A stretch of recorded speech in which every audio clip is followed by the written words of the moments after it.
Hello students, good evening. I am here once again to continue the chapter 2, the establishment of the company power in India. My topic is the establishment of the British rule in India. Students, you must know that when the Mughal Empire started to decline after the death of Aurangzeb, it means to say that when Aurangzeb died, then with the death of Aurangzeb, the Mughal Empire started declining.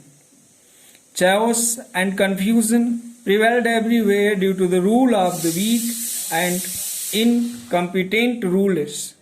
The rulers who ruled at that time, they were very weak and they were not able to compete with other rulers. So there was no strong central power in India, and all the rulers who ever were ruling, they were very weak. They were suffering from internal weak, you can say. And on the ruins of the Mughal Empire and its political system arose a large number of independent and semi-independent powers such as Bengal, Awadh, Hyderabad, etc. After that also, not only Bengal, Awadh, Hyderabad, but Mysore and the Maratha kingdoms also arose against the British. These powers were always at war with one another. They had not consented. They were not consent among themselves. They were always ready for rival with each other, with each one another. You can say India lacked political unity in the 18th century, and the defeat of the Marathas in the third battle of Panipat AD 1761 gave a severe blow to their power, though they were still trying to gain power. And students, in this way, it was they who challenged the British attempt for supremacy in India in the second half of the 18th century.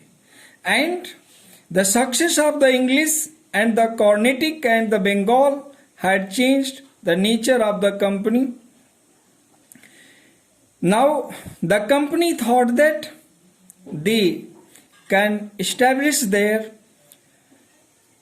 supreme power in India because they had got the victory in Carnatic and Bengal. So they thought that this was the way for their success, and they paved the path of the success leading on this very way.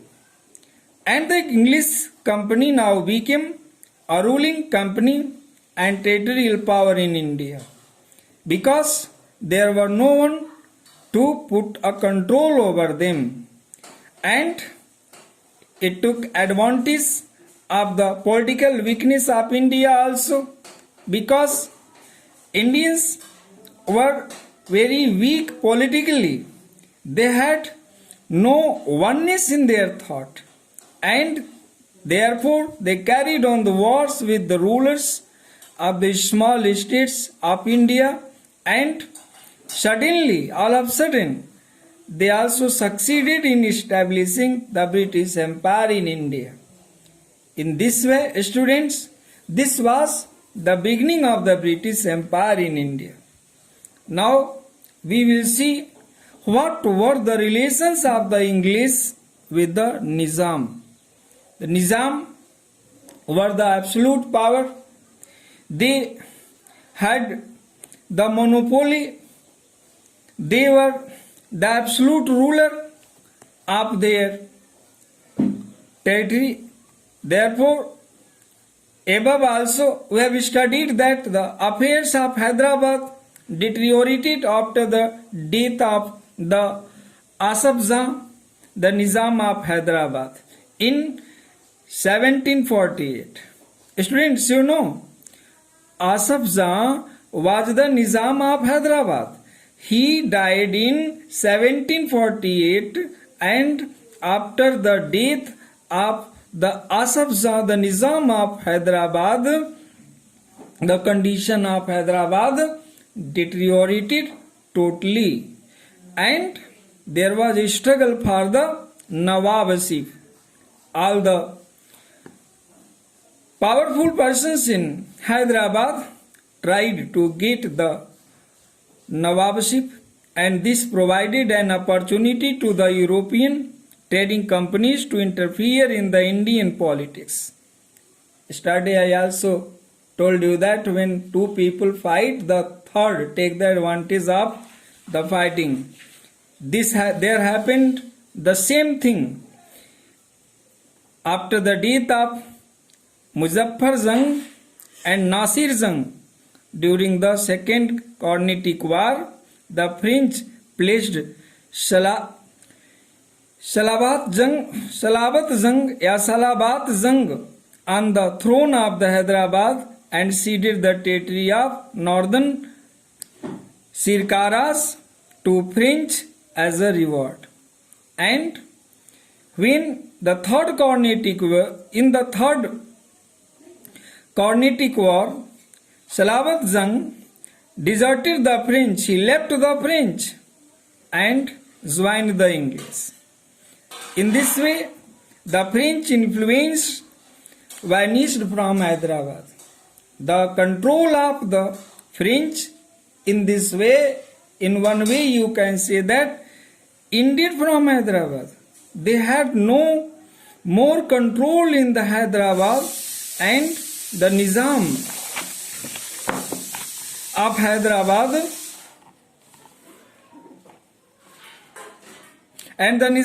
Hyderabad continued to have friendly relations with the English up to 1795. In this way, students, the Marathas attacked Hyderabad in 1795 to make their control over Hyderabad. They also wanted to take the rule or the control or to establish their empire in Hyderabad. They wanted to make it a free state, and the Nizam sought the help of the English because the Maratha power under the Shivaji was most powerful. In this way, Nizam sought the help of the English. Sir John Shore, that time he was the Governor General, he did not help the Nizam only because he believed in the policy of non-interference in the internal affairs of the Indian states. He did not have desire to interfere in the Indian internal matters, India's internal politics. Therefore, he did not help Nizam. And the Marathas defeated the Nizam. This was the consequence of this battle. Understand, students? When the English did not help the Nizam, in this way, the Nizam was defeated in the Battle of Kharda, and he was forced to sign a humiliating treaty and had to cede a large part of his territory to the Maratha. In this way, students, Nizam became deadly enemy of the English because the English had not helped him in the Battle of Kharda. So, Nizam became deadly enemy of the English, and he always had enmity against them. And so he entered into alliance with the French and agreed to keep the French force at his court also. And there was the next Governor General, whose name was Lord Wellesley, he on the Nizam to his side and entered into subsidiary alliance with the company. After that, he accepted the sergeantry of the English also, turned out all the French officials, and he maintained the British force and agreed not to declare war, to make peace with any other power without permission of English. So, in this way, after that, what happened? The company undertook to protect him